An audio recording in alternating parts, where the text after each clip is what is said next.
தாய்நாடு தந்தை நாடாக பக்கத்துல இருக்கக்கூடிய இந்தியா, அங்க விடுதலைக்காக காந்தி அவர்கள் கையாண்ட அந்த அறப்போராட்டம், அதெல்லாம் ஏற்பிப்பாளர் தந்தை செல்வா அவர்கள் அந்த அறப்போராட்டத்தை இங்க முதல்ல கையாண்டாங்க. ஆனால் அறப்போராட்டத்தில் அதாவது நிராயுதவாதியாக அறப்போராட்டத்தை கையில் எடுத்த தந்தை செல்வா அவர்களுக்கு எதிர்நிலை இருந்த சிங்கள பேரினவாதம் அதே அறப்போராட்டத்தை கையில் எடுக்கிறதா அப்படின்னா கிடையாது. அவர்கள் அப்பொழுது ஆயுதத்தை தூக்க தொடங்கி விட்டார்கள். யார் நாடு வேண்டும், யார் உரிமை வேண்டும், யார் விடுதலை வேண்டும் என்றெல்லாம் பேச தொடங்கி இருந்தார்களோ அவர்களை நோக்கி, குறிப்பாக தமிழர்கள், அந்த தமிழர்களை நோக்கி அங்க வேறுபாடெல்லாம் பார்க்கல. தமிழர்களுக்குள்ள இவங்க மலையக தமிழர்கள், இவர்கள் ஈழ தமிழர்கள், இவர்கள் இஸ்லாமியர்கள், அப்படிலாம் வேறுபாடெல்லாம் ஒன்றும் கிடையாது. அது இப்பயான காலகட்டத்தில் நமக்கு பரப்பப்படுவதற்குரிய அந்த நேரங்களில் அவர்கள் தமிழர்களாக பார்த்துவிட்டார்கள். அந்த எந்த விடுதலைக்காக உரிமைக்காக யார் தனிநாடுல எங்களுக்கு ஒரு வரையறை வேணும் அப்படின்னு ஒரு குரல் கொடுத்தார்களோ அவர்களை நோக்கி எல்லாம் துப்பாக்கியுட கரங்கள் தங்கள் குண்டுகளை செலுத்த ஆரம்பித்தது. காரணம் சிங்கள பேரினவாதம். அவங்க என்ன பண்றாங்க, நீங்க பாத்தீங்கன்னா தனிநாடு வேண்டும் என்கிற கோரிக்கையை முதல்ல எழுதுறதுக்கு நம்ம நிறைய சொல்ல வேண்டிய அவசியம் இருக்கு.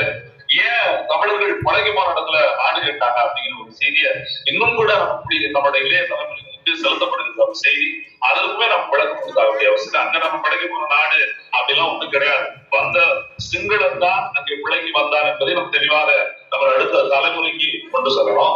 அப்படி இருக்கிற போது நம்ம உரிமை அப்படின்னு என்ன சொல்றா, இருக்கக்கூடிய எல்லா நாடுகளிலும் பாத்தீங்கன்னா அங்க வாழக்கூடிய யார் வேண்டுமானாலும் அங்க இருக்கக்கூடிய அரசியல் அமைப்பின் சார்பாக சேர்ந்து மிக உயரிய பொறுப்பை அங்கீகரிக்க முடியும், அதில் இடம்பெற முடியும், அதை அலங்கரிக்க முடியும்.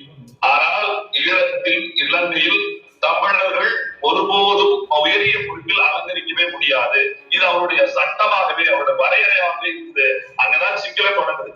ஒரு 2 மொழி பேசக்கூடிய மக்கள் வாழ்கிற தேசத்துல ஒரு மொழி பேசக்கூடிய மக்களுக்கு மட்டும்தான் உரிமை, ஒரு மொழி பேசக்கூடிய மக்கள் தங்களுக்கு அடிமை என்கிற ஒரு நிலை கொண்டு வராங்க.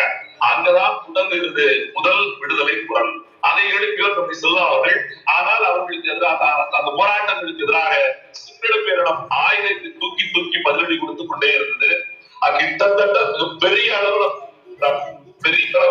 இன அழிப்பை அப்பொழுதே தொடங்கக்கூடிய காலகட்டம் தொடங்கிடுச்சு. ஏன்னா சந்தைகள் உண்டாக மக்கள் சந்தைகள்ல வியாபாரம் பண்ணிட்டு இருக்கிற மக்களை அழித்தொழிப்பது. இன்னும் கூடுதலா நம்ம சொல்லணும்னா அது மிகைப்படுத்தப்பட்டதான்னு நினைக்கக்கூடிய அளவுக்கு அங்க இருக்கக்கூடிய சந்தைகளில் தமிழர்களுடைய உடல்கள் வெட்டப்பட்டு இங்கே தமிழனின் கறி கிடைக்கும் என்று போர்டு விதி மாற்றுகிற அளவுக்கு சிங்கள பேரவாதத்தின் கொடூர முகம் வெளிவந்திருந்தது. அப்பதான் இந்த அறப்போராட்டம் நமக்கு சரியா படாது, இந்த அறப்போராட்டத்தின் மூலமாக ஒரு மிகப்பெரிய வெற்றி ஈட்ட முடியாது, சொல்லப்படா குறைந்தபட்ச ஒரு உரிமையை கூட நாம் பெற முடியாது என்கிற நிலைக்கு தந்தை செல்வா அவர்களே தள்ளப்பட்டிருந்தார்கள். ஆனா அவர்களுக்கு அதுக்குள்ள வயது கடந்துருச்சு. 20 ஆண்டு 25 ஆண்டு கால போராட்டம் இதனோடாகவே அவர் அரசியல் படுத்தி வந்ததோட விளைவு அவரால் அடுத்த ஒரு கட்டத்திற்கு எடுத்து செல்ல முடியுமா என்கிற சூழல் இருந்தது. அந்த நேரத்துல தான் நமது தலைவர் பிரபாகரன் அவர்கள் இந்த போராட்டத்தை ஆயுத போராட்டமாக மாற்றக்கூடிய நிலைக்கு கொண்டு வந்தார்.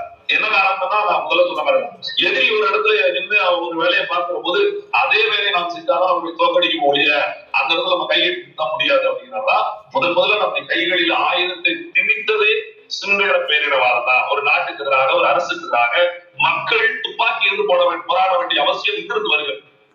மக்களை துப்பாக்கி இருந்து போராட வைக்க வேண்டிய அவசியம் எங்கிருந்து வருதுன்னா அந்த அரசு பயங்கரவாதம். அதுதான் இங்க ரொம்ப முக்கியமானது. ஏதோ போனாங்க, இவங்க துப்பாக்கி எடுத்து போராடினாங்க, ஈழத்தமாக இருக்கக்கூடிய விடுதலை புலிகள் இயக்கமானது, அந்த இயக்கமானது தீவிரவாத இயக்கம் அப்படின்னு ஒரு கட்டமைப்பு கொண்டு வராங்கல்ல, அதெல்லாம் போராடக்கூடிய அந்த போராளிகள் கையில் துப்பாக்கி கொடுக்கப்பட்டதோட திணிக்கப்பட்டது என்பதான் மிக சரியா இருக்கும் அப்படின்னு நான் நம்புறேன்.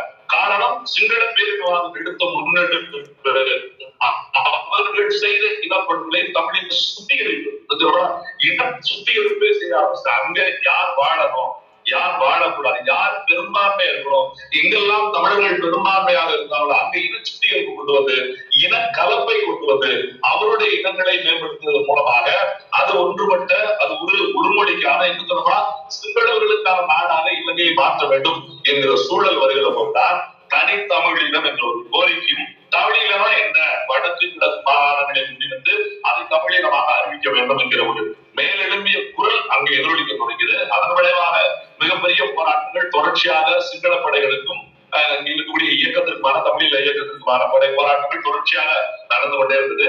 அதை நம்ம நிறைய கேள்விப்பட்டிருக்கிறோம், புத்தகங்களோட படித்திருந்தோம், காணொலிகளோட பேசிருக்கோம். ஆனால் உலகத்தில் எந்த ஒரு விடுதலை இயக்கமும் ஆற்றாத போர், ஒரு கேட்டிருப்பீங்க. அறவழியில போராடினோம் தோத்து போயிடும்.